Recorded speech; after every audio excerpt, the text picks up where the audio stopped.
मर्यादा पुरुषोत्तम भगवान श्री राम का मंदिर बनकर तैयार हो चुका है। लेकिन अभी कुछ ऐसी चमत्कारिक घटना सामने आ रही है जिसे देखकर हर कोई हैरान सा रह गया है। जो गिद्ध हमें पिछले सालों से कभी नजर नहीं आ रहे थे और हर जगह से गायब हो गए थे, लेकिन अचानक अयोध्या के अंदर बहुत भारी संख्या में गिद्धों का झुंड पहुंच गया है। लोग इन्हें साक्षात जटायु कह रहे हैं और जो भगवान श्री राम की प्राण प्रतिष्ठा में शामिल होने के लिए आए हैं।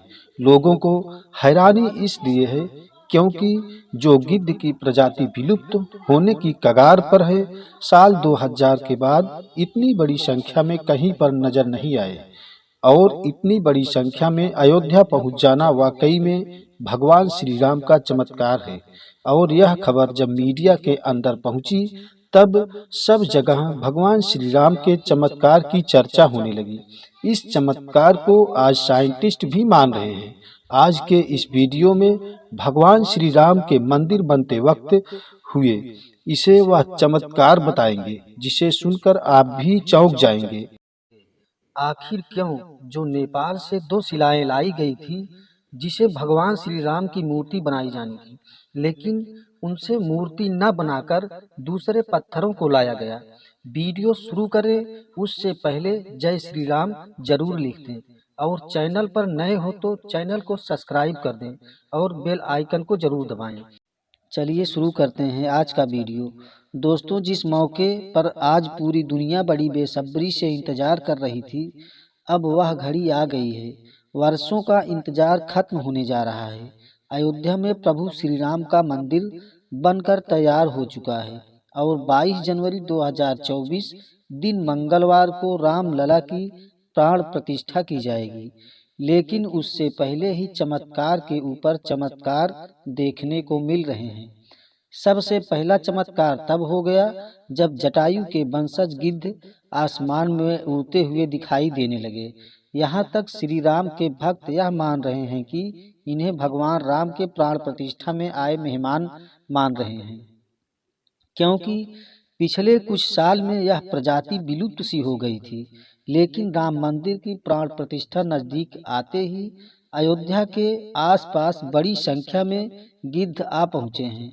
लोग इस करिश्मा को देख पूजा भी कर रहे हैं, क्योंकि गिद्ध ऐसा प्राणी है जो भारत से विलुप्त हो चुका है। ऐसे में प्रभु श्री राम की प्राण प्रतिष्ठा से पहले वह कैसे दिखे, इसे लोग भगवान का चमत्कार मानकर पूजा कर रहे हैं। अब दोस्तों, इतनी बड़ी बात कोई संयोग तो हो नहीं सकती है। दोस्तों, कुछ बुद्धिजीवी लोग रामायण के होने पर ही सवाल उठाते हैं।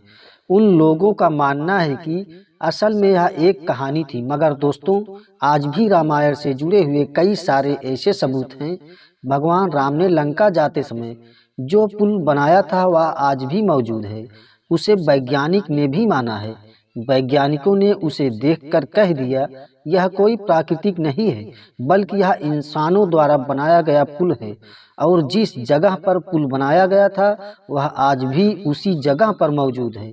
उस समय भगवान श्री राम की वानर सेना में दो वानर योद्धाओं नल और नील ने प्रभु श्री राम के आशीर्वाद से पत्थर को पानी में तैरा दिया था और उन तैरते हुए पत्थरों पर कदम रखकर वानर सेना लंका में पहुंच गई थी। दूसरा सबसे बड़ा सबूत रावण की लंका है। रावण की लंका आज भी मौजूद है और यह चमत्कार भी आज सबसे बड़ा सबूत है। जटायु गिद्ध प्रजाति से ताल्लुक रखते थे। जटायु श्री राम के परम भक्त थे। दोस्तों, जटायु और प्रभु श्री राम के बारे में रामायण में हमें कई बार जिक्र मिलता है। त्रेता युग में जब भगवान श्री राम को अपने पिता द्वारा वनवास का आदेश मिला था, तब पंचवटी में भगवान श्री राम की मुलाकात पक्षीराज जटायु से हुई थी।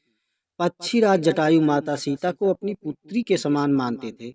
दरअसल जब रावण माता सीता का हरण करके लंका ले जा रहा था, तब जटायु ने ही लंकापति रावण से माता सीता की रक्षा के लिए युद्ध किया था। वहीं जटायु जिन्होंने अपने चोंच से रावण को बहुत चोट पहुंचाई थी और रावण की शरीर को लहूलुहान कर दिया था। इस संघर्ष में पक्षीराज जटायु ने अपने प्राणों की आहुति दी थी। छत्तीसगढ़ के दंडकारण्य में गिद्धराज जटायु का मंदिर है। ये वह स्थान है जब सीता का हरण करके रावण अपने पुष्पक विमान से लंका जा रहा था, तो सबसे पहले रावण को जटायु ने ही रोका था। राम की राह में जटायु पहले से ही थे। राम कथा में प्रसंग आता है जब जटायु के भाई संपाति ने कहा, मेरे पंख कमजोर हैं मगर आंख दूर तक देख सकती है, इसलिए मैं सीता जी को अशोक वाटिका में बैठी देख रहा हूँ, इसलिए लोग उन्हें साक्षात जटायु के वंशज मान रहे हैं। दोस्तों, अयोध्या नगरी के अंदर ही भगवान श्री राम का जन्म हुआ था, जिसका जिक्र वाल्मीकि रामायण में भी है। वर्षों तक चले राम राज्य के बाद जब भगवान श्री राम ने जल समाधि ले ली, तब अयोध्या नगरी सूनी हो गई। पौराणिक मान्यताओं के अनुसार उज्जैनी के राजा विक्रमादित्य जब यहाँ शिकार करने आए तो उन्होंने इस उजाड़ भूमि पर कुछ चमत्कार दिखाई दिया। खोज की तो पता चला कि श्री राम की जन्मभूमि है। इसके बाद उन्होंने यहाँ भव्य मंदिर का निर्माण कराया, जिसमें काले रंग के कसौटी पत्थर वाले 84 स्तंभ थे। समय समय पर यहाँ राजाओं ने मंदिर की देखभाल की। इन 14वीं शताब्दी में जब भारत में मुगलों का शासन हुआ तो श्री राम जन्मभूमि को ध्वस्त कर वहाँ पर बाबरी मस्जिद बना दी गई। 1525 में राम जन्मभूमि मंदिर को बाबर के सेनापति मीर बाकी ने ध्वस्त करवाया था। बाबरी मस्जिद की 3 गुंबद थी। बाहरी हिस्से में एक चबूतरे में श्री राम के बाल स्वरूप की पूजा होती थी। इससे राम चबूतरा कहते थे। लेकिन 1950 में बाबरी मस्जिद के मुख्य गुंबद के नीचे वही मूर्ति निकली जो सदियों राम चबूतरे पर विराजमान थी। बाबरी मस्जिद और राम जन्मभूमि मंदिर पर सालों चले विवाद के बाद आखिरकार श्री राम के अपने जन्म स्थल पर प्राण प्रतिष्ठा होने जा रही है। अब एक सवाल यह है कि आखिर अयोध्या में भगवान श्री राम की मूर्ति बनाने के लिए नेपाल से 2 विशाल पत्थरों को लाया गया था। इन पत्थरों को लाने के बाद आखिर क्यों उन पत्थरों से मूर्ति नहीं बनाई गई? आखिर क्या वजह थी नेपाल के उन 2 जगह दूसरे पत्थरों का इस्तेमाल किया गया? दरअसल राम मंदिर के निर्माण का काम पूरा होने के बाद फरवरी में नेपाल के कालीकंड की तट से 2 शिलाएं अयोध्या लाई गई थी। इन 2 शिलाओं का वजन 14 टन और 27 टन था। शुरुआत में इन शिलाओं से राम मूर्ति बनाए जाने की बात सामने आई। बाद में पता चला इन शिलाओं से श्री राम की मूर्ति बनाने के लिए उचित नहीं पाया गया। भारतीय मीडिया में छपी कुछ खबरों के मुताबिक इन पत्थरों से मूर्ति नहीं बनाई जाने की एक वजह राम मंदिर से जुड़े संतों की ओर से जताई गई आपत्ति थी। खबरों के मुताबिक अयोध्या के कुछ संतों का मानना था कि इन पत्थरों को मूर्ति निर्माण में इस्तेमाल नहीं कर सकते, क्योंकि कालिंदी की चट्टानों को तोड़ा नहीं जाना चाहिए, क्योंकि वे शालिग राम के बराबर हैं। हालांकि अयोध्या पहुंचे नेपाली प्रतिनिधियों के मुताबिक इन शिलाओं की तकनीकी जांच के बाद मूर्तिकारों ने कहा, ऐसी शिला ये मूर्ति तराशना संभव नहीं है। इसके बाद दूसरे पत्थरों से मूर्तियां बनाई गई। नेपाली प्रतिनिधियों के मुताबिक अब एक 27 टन वजनी शिला पर मूर्ति तराशने की कोशिश की गई थी। क्यों 14 टन वजनी शिला को शालिग्राम माना गया, लेकिन 27 टन वाली शिला को उपयुक्त न पाए जाने के बाद दोनों शिलाओं को राम जन्मभूमि स्थल के पास रखा गया। भारतीय मीडिया के मुताबिक राम मंदिर के गर्भगृह में रखने के लिए देश की अलग अलग जगहों से पत्थरों से 3 मूर्तियां बनाई गई हैं। इनमें से सबसे अच्छी मूर्ति का चयन कर उसे गर्भगृह में स्थापित किया जाएगा। दोस्तों, अयोध्या में दुनिया का सबसे विशाल मंदिर बन रहा है। लोग बेसब्री से इंतजार कर रहे हैं। राम मंदिर के लिए कुल 67 एकड़ जमीन है, जिसमें 2 एकड़ जमीन में मंदिर बन रहा है। पहले मंदिर के मुख्य शिखर की ऊंचाई 128 फीट थी, अब यह 161 फीट होगी। 3 की जगह 5 गुंबद और 1 मुख्य शिखर होगा। वैसे तो साल 2020 में ही काम शुरू कर दिया गया था। प्रधानमंत्री श्री नरेंद्र मोदी ने 5 अगस्त 2020 को अयोध्या में राम मंदिर की आधारशिला रखी एवं मंदिर की नींव रखी थी।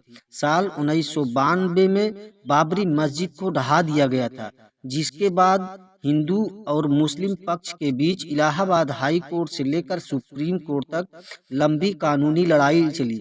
इसके बाद नवंबर 2019 में ऐतिहासिक फैसला सुनाया और आदेश दिया अयोध्या में विवादित जमीन पर मंदिर बनाया जाए। इस फैसले में यह भी शामिल था कि केंद्र सरकार मस्जिद के लिए निर्माण सुन्नी वक्फ बोर्ड के लिए 5 एकड़ वैकल्पिक जमीन उपलब्ध कराए। अब दोस्तों, आप इसे कैसे सोचते हैं? कमेंट करके जरूर बताएं। जय श्री राम, जय सनातन धर्म।